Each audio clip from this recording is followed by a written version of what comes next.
When you were young, what was the thing you wanted to be? A nurse or a teacher. And why did you pick those? I suppose because my mom was real sick and I was helping, and I was the oldest of a group of about 8, 9 kids, and I was always the teacher because I was 2 or 3 years older. What was your childhood like, and where were you born? I was born in Lincoln, Nebraska.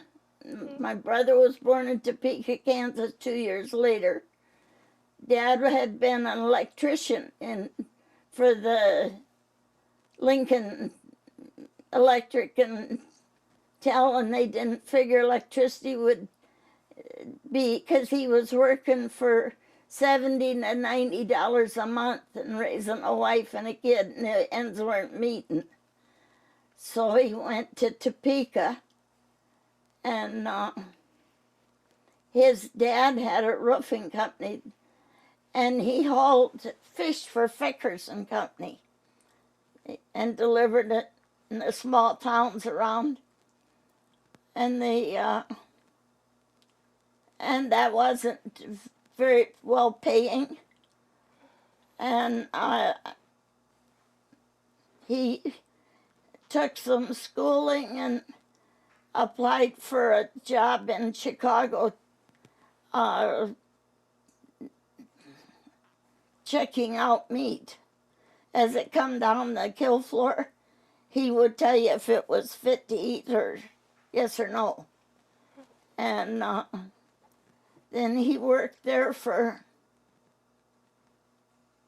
till Joyce was born, about the summer of 42, fall of 42, and we hated Chicago. And I'll never forget him. Brought up, Mom knew he had applied for a different job, but she didn't know. And he's come up the stairs into the apartment, and he says, Helen, I got transferred. I got a job with civil service. And he'd be teaching radio. And she says, well, where? Sioux Falls, South Dakota. And my mom says, where is it? I don't know, but I got a map. And as a 6-year-old kid, I could not imagine any place that my dad wouldn't know and would take us. But we moved out to Sioux Falls and got the house and stuff. And Joyce was born in Chicago. And then the air base closed and they quit the school. And for Dad to stay in civil service, he had to go back to meat inspection in Chicago. So they took us off of 2 acres and put us in Chicago in a little attic apartment. And Lori was born there. And then sometime in 47 or 8, he got shipped back to Sioux Falls. And then they never moved again. I don't know if you remember the house on the highway. That was the 3rd house from the Catholic cemetery to what was Anderson's Corner in those days. But it sure changed. All that beautiful, wonderful farmland gone under the cement. It's a shame, really. Because you don't ever get it reclaimed back the way it was. But we would grow 2-pound potatoes in there. And onions, all that big around, just drop dead gorgeous and yummy. Good, pick peas. And then Dad started, in the spring, he would plant hotbeds. And then we sold cabbages and tomatoes and different kinds of plants that you potted outside. And tomatoes and cabbage were the big ones. But There was another one he put in there that went real well. But the two big ones were the tomatoes and eggplant went. And it was good, you know. Just, and then we raised chickens and slaughtered them for, like they do the broilers now. And then in the fall, we'd go out on the farms, buy the old farm roosters out of the hen flocks. They'd be bringing hens in because it was time for them to start laying eggs. And there was always so many roosters in every batch. And we'd go out and buy these big, long-legged, scrawny, skinny roosters, put them on a buttermilk feed, and crazy old things they'd eat till they couldn't. They'd sit there at the trough and trying to keep it down. And little bit, we had 10, 12-pound roasters. Some of those old white rocks and the big chickens, they got really big. And they made good money because you'd give the farmer hardly anything for them. They weren't worth anything. Skinny, tough, scrawny old things. And that's where Mom bought her kids' school clothes. She'd take her money for dressing the poultry, the chickens, and then she'd taken, put it away in clothes for us kids. She'd go in and buy snowsuits and that stuff and have them laid away. And Dad always thought she was paying extra, but it wasn't an extra deal. It was just a way to get the business keep going for like pennies, and most stuff came from Pennies or Sears. And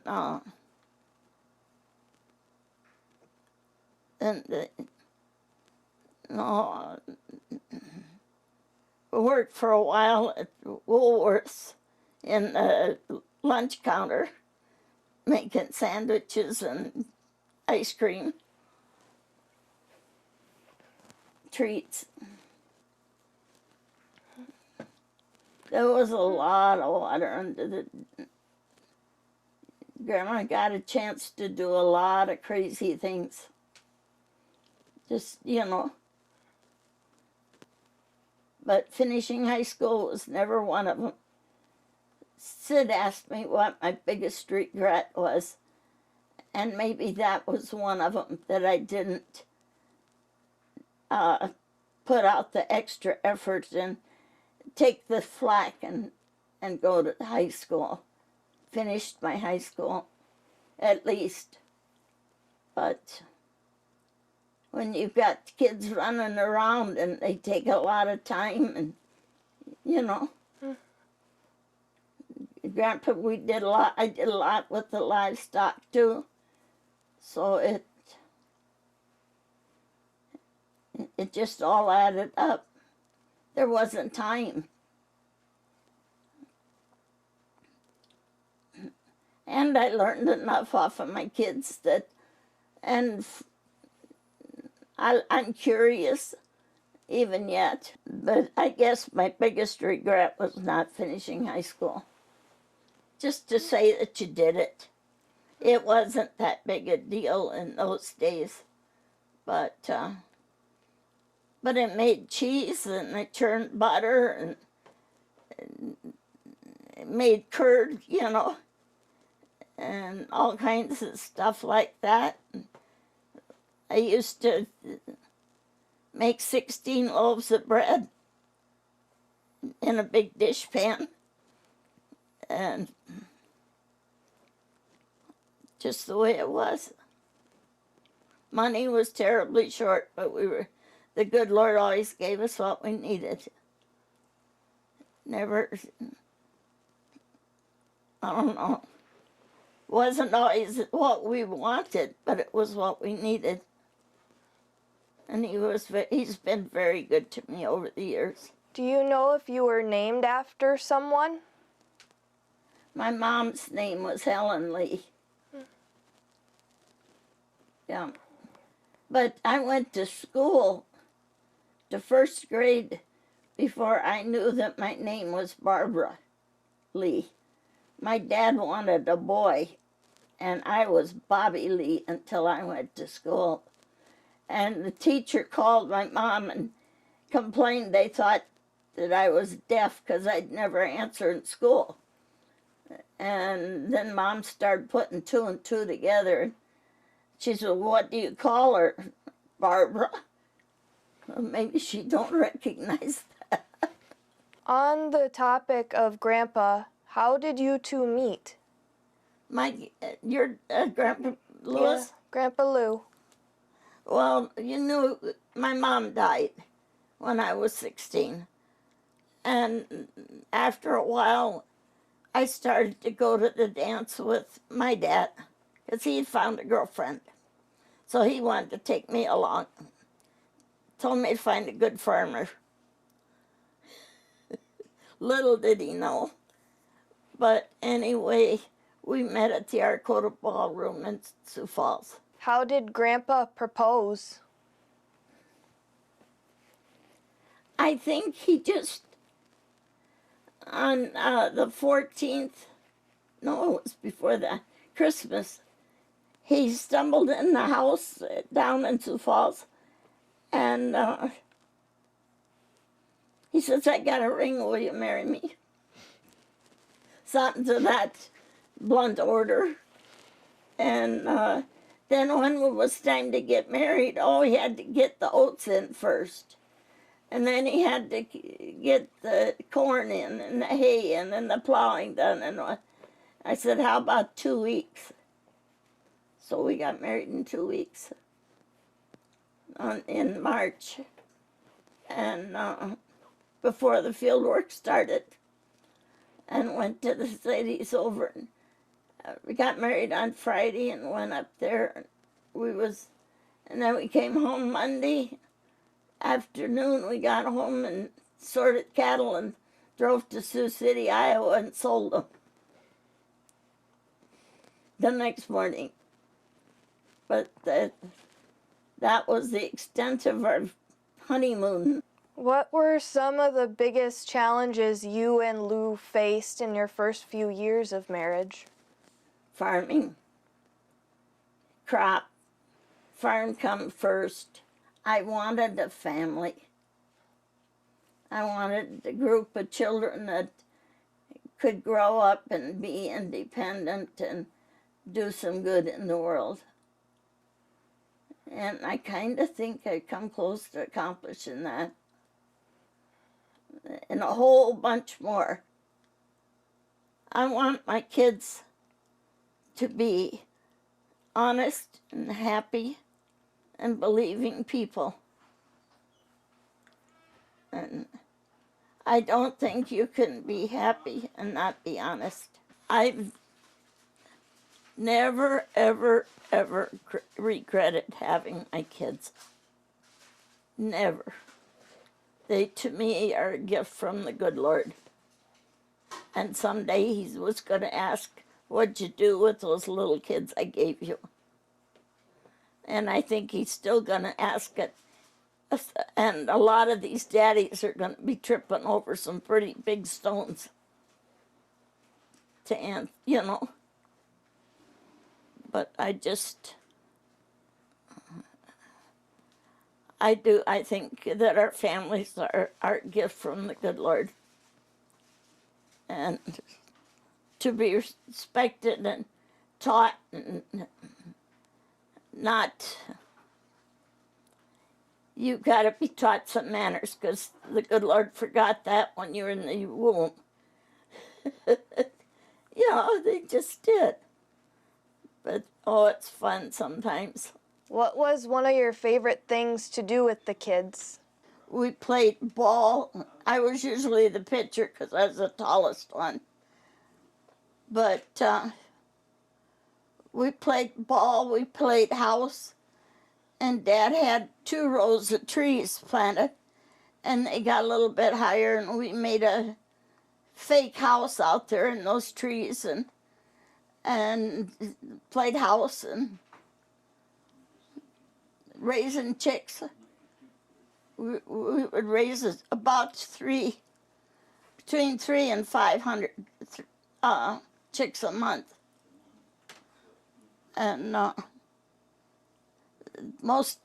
they were in the basement most of the time in those batteries until they got too big for down there. When they was about 2 weeks old, then we had to clean out the sheds and go out and get them out on the wire where they belonged. But it kept cats and other predators from getting into them. What was one of your favorite things to do with your kids? To do with my kids? Oh,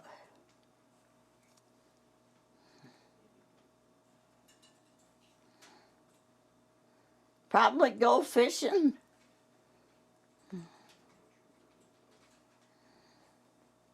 Read stories.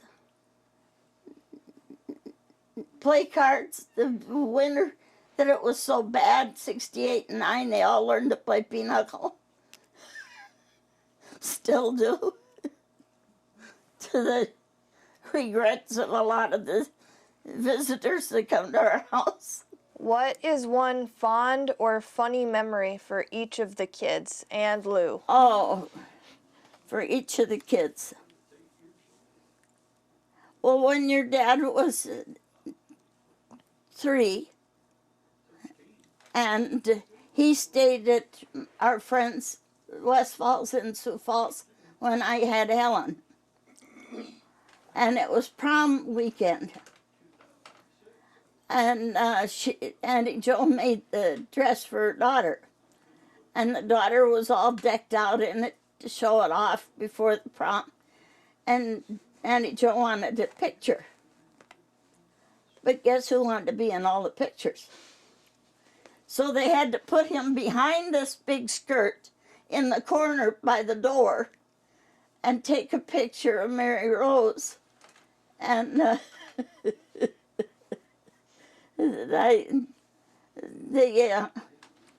the kids had that. And I used to go out with the kids, and with Bob especially, and maybe Bernie to a certain extent. Jim wasn't into it very much, but we'd go out and shoot rats in the buildings at night and stuff, and use a 22 with birdshot. And then he got a 12 gauge, and the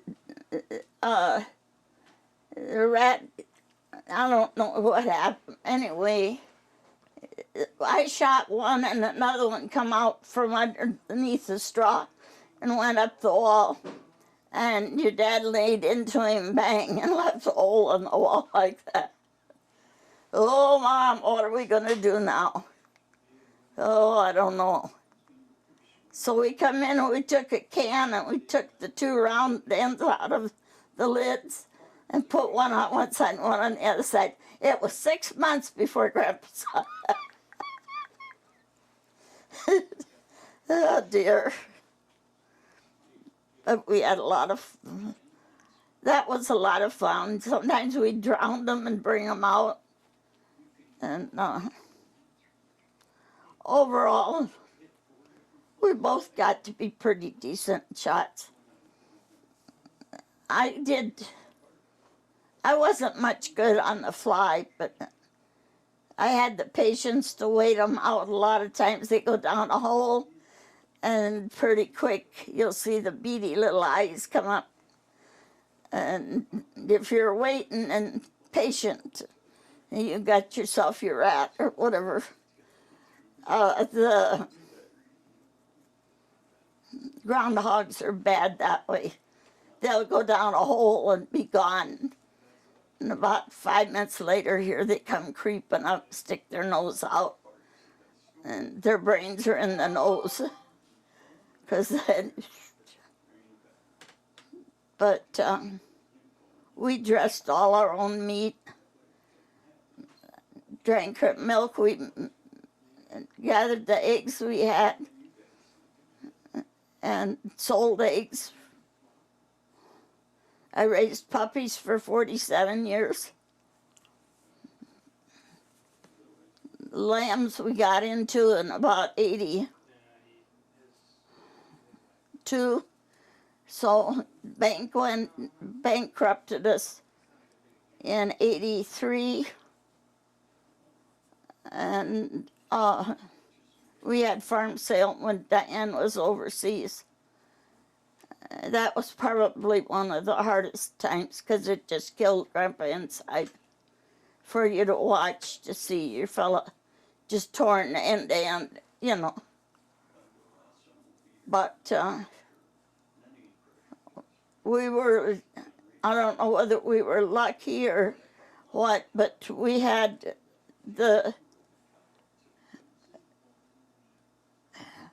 we could fund what we had borrowed. So therefore, bankruptcy and all this that the banks were giving out couldn't come our way because we had enough to cover the loan. Only by the time they got done, they took their share and then some. And yet, even now, the good Lord's looked out and got plenty. We had plenty to live on for when Grandpa was alive, and that's still continuing. So I'm hoping it stays that way. But I sure tried. If it's not for lack of trying.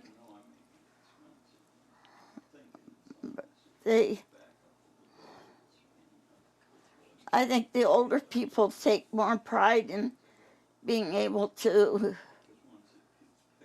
support themselves, at least maybe not in your idea of what is necessary, but certainly we raised good families in what we had.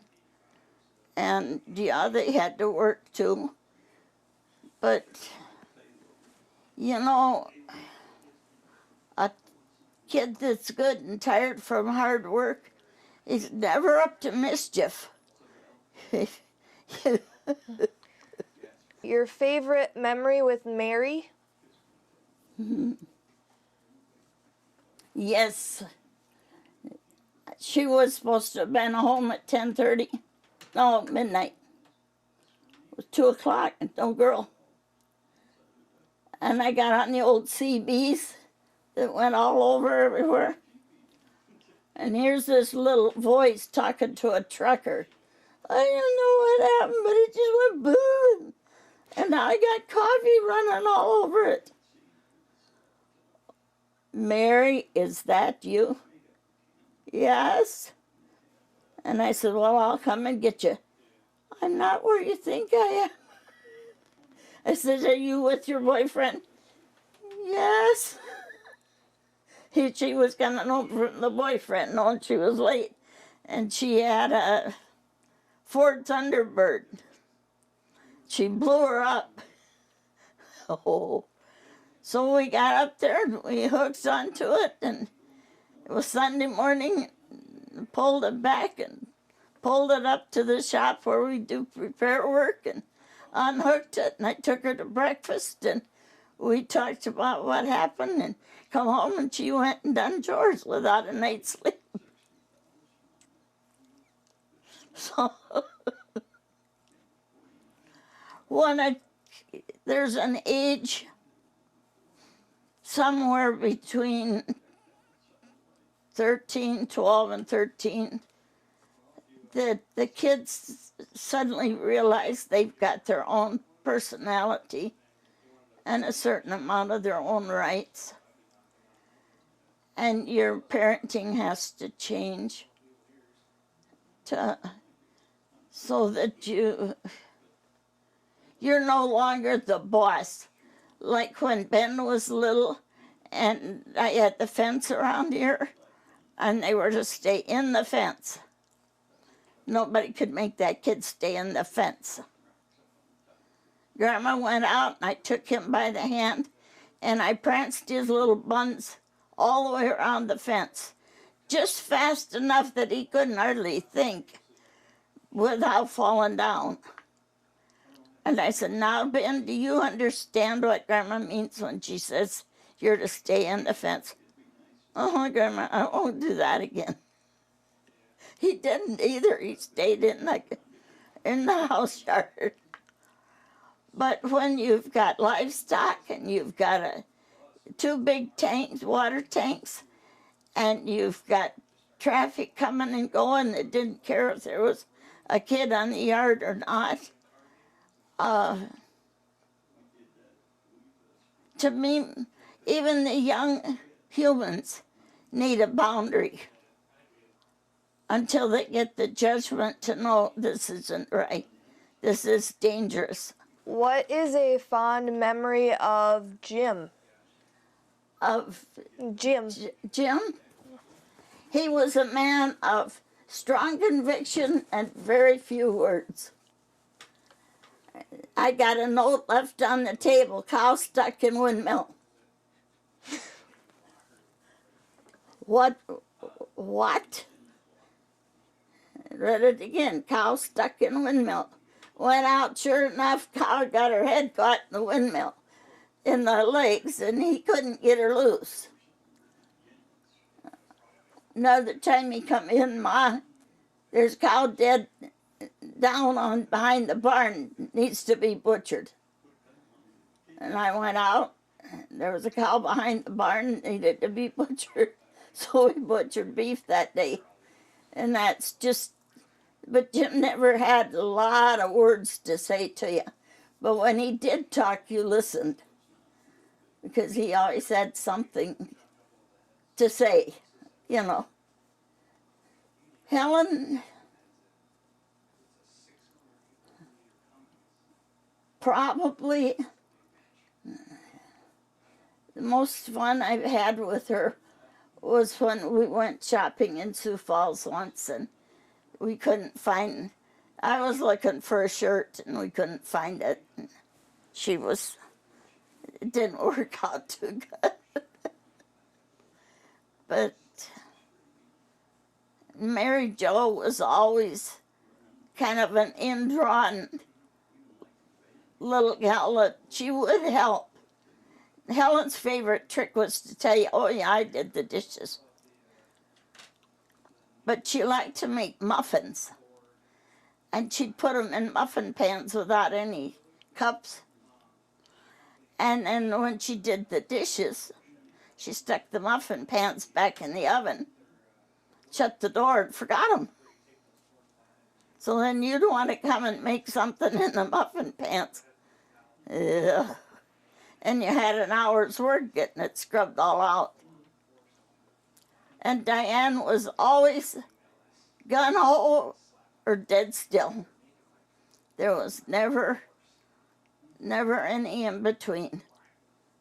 But she was the one that couldn't wait to get born. She almost got born in the car. And Bernie was always an energetic, very generous soul. But he a lot of times could back himself into, he had a Scotty dog. And, Stewie that was here, they think they were going to whale up on, there was 3 kids, and they were going to whale up on Bernie because he kind of made him mad. And he has got a big mouth that should be shut sometimes. Anyway, they'd ask him to go fishing. Oh boy, that was fun. So he'd go fishing. And Mark tells me that dog always, when they had something going, the dog come with. And he says, if you've ever had a Scotty dog sit there and look at you with those big white teeth, every one of them spread out and showing off, you know, you're changed your mind. So he never did get the wailing they were going to throw him in the creek and I don't know what all, just down here in the pasture. But they never did touch him. He said, with that Scotty around, you just plain didn't dare. And I don't know, do you know a Scotty dog? Oh, yeah. Yeah. They just, yeah, that was the one thing. And it was funny because if there was only one of them going to meet him or something, the dog wouldn't go along. But if they had mischief planned, then they'd all go down and there was the dog. Mark says, I wouldn't touch him with the dog.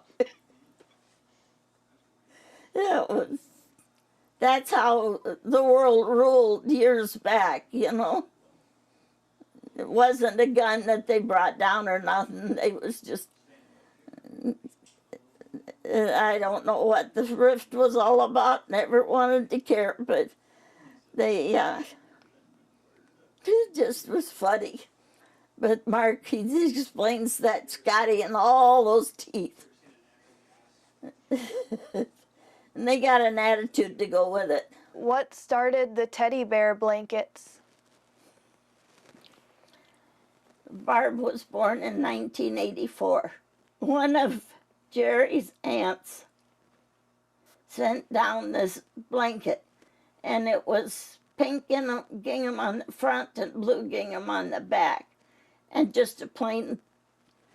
And Leanne fell for that blanket, and she was not going to let Barb have it. She was fussing and fighting, and she usually got her way. And Grandma got mad, and you aren't going to. That's Barb's blanket. And Barb didn't care either way because she wasn't 6 months old yet. And so I laid the blanket out on the table and took some old paper and I drew off the pattern and been making blankets ever since. When Wendy saw Leanne's blanket, and then John saw their blankets. I think I've made well over 200. What is the strangest creature you've ever had the kids bring back to the farm?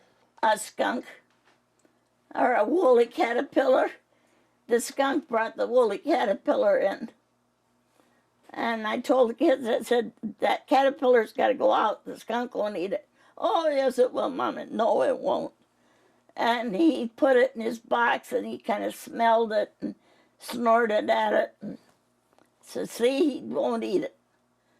Well, the next thing I know, here's Mr. Skunk rolling that caterpillar on the ground in his box. And when he got all the hair off, he ate it.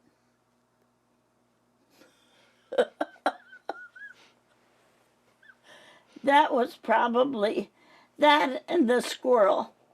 The squirrel was probably the most fun. And, but they were both very interesting creatures. Well, your dad found the squirrel in his yard when he was mowing. And he brought it out. Mom, what can you do with it? And I opened up the ice cream bucket, and it was black with fleas. And I had the basement full of new mamas and puppies. And so he got defleed in a hurry. And then we fed him and grew up, and Bernie was the only one of the kids home then, but he had a ball with it. And then Leanne come down about the first or second week we had him. And I named him Peanuts, I think. And she says, well, Grandma, I think his name should be Chatters. So his name was Chatters. And Chatters was with us that whole winter.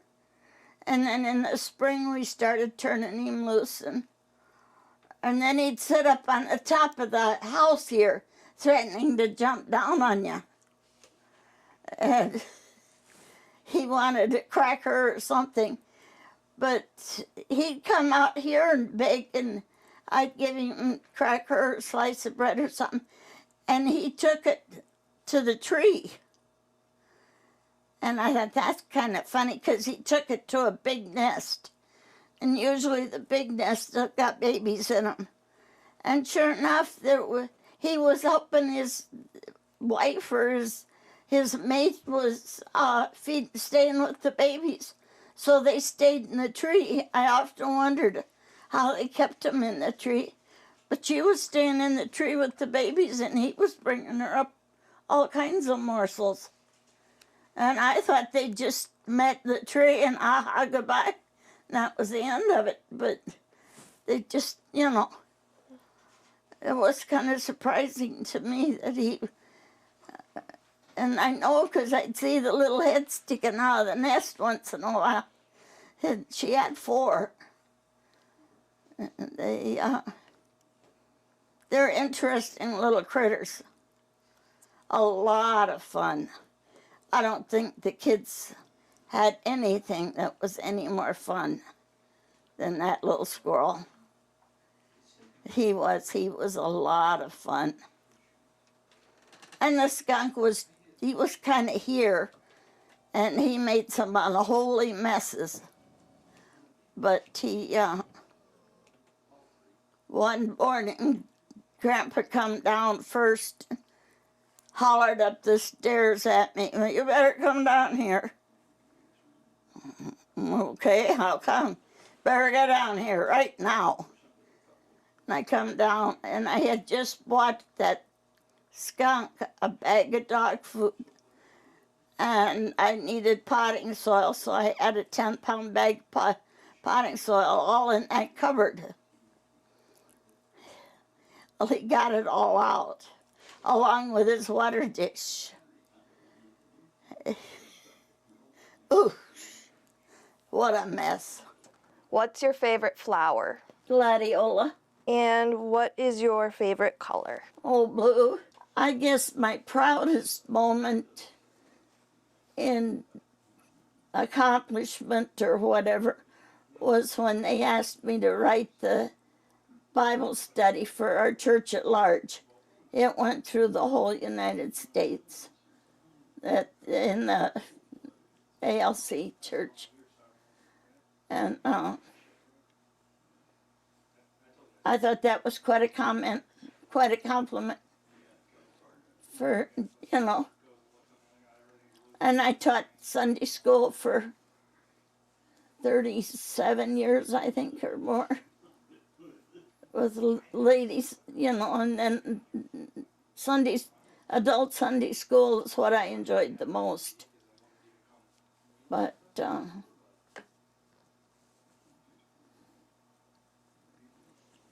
I've kind of, some of that's kind of slipped through, and I remember, but I can't remember where it is.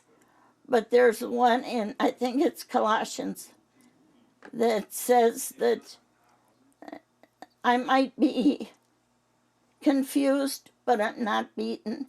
I might be all these things that are bad, but I've still got the good side of it. And how no matter what happens, some good will happen too. And so just think of that someday when, no matter what happens to Grandma, there'll be something good come out of it somewhere.